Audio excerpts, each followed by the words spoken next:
Pelizza da Volpedo dipinge il suo capolavoro assoluto, quello che tutti noi conosciamo, il Quarto Stato, a cavallo tra il 1898 e il 1901.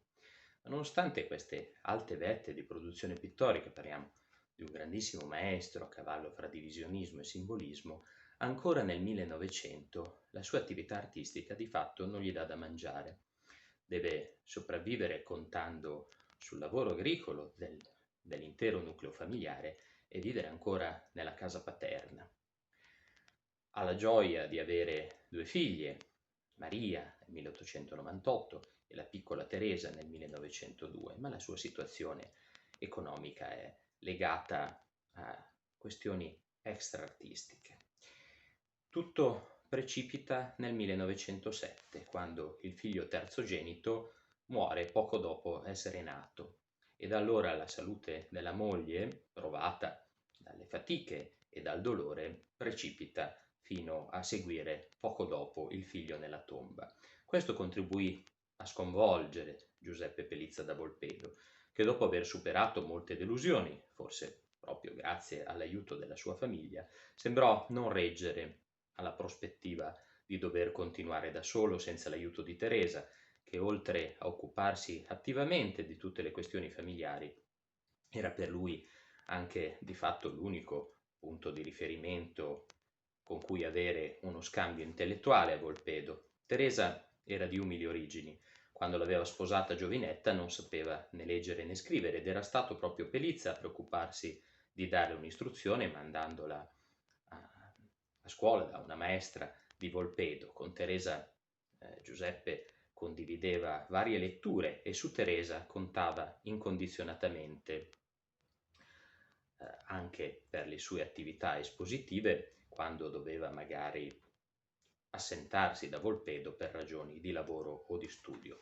La morte della moglie lo lasciava con due bimbe amate ma molto piccole e con due genitori anziani, e sembrò questa situazione significare per lui, probabilmente affaticato dal lavoro degli anni precedenti, provato dalle disgrazie e preoccupato per la sua stessa salute, gli sembrò la fine forse della propria arte, fino a giungere all'atto estremo di togliersi la vita il 14 giugno del 1907. Il mezzo scelto per questo ultimo atto fu quello che era stato reso emblematico per il suicidio di un artista dall'opera di Émile Zola, l'impiccagione nel proprio studio. Ma mentre il protagonista di Zola si era ucciso per il fallimento della propria opera pittorica, per l'incapacità di creare il capolavoro, Pelizza era ben consapevole di aver già dato questo alla propria arte.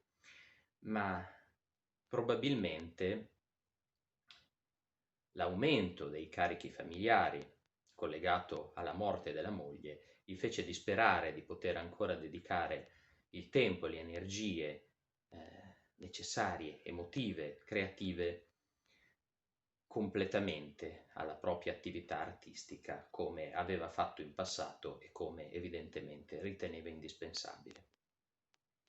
Sono toccanti le parole che utilizzò l'Avanti, il quotidiano socialista, per salutare il grande artista pochi giorni dopo la sua morte. Ne leggiamo alcuni stralci.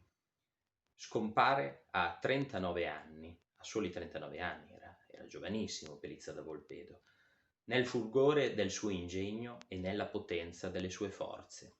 Lo evochiamo nel suo villaggio, Volpedo, che italianamente egli aggiunse al suo nome, villaggio di umili anime e di grandi cuori, dove visse, amò, operò tutta la sua giovinezza, prima di seguire la dolce compagna nel gran vuoto della morte. Erano stralci e riflessioni liberamente interpretate dal catalogo generale Giuseppe Pelizza da Volpedo, Electa a cura di Aurora.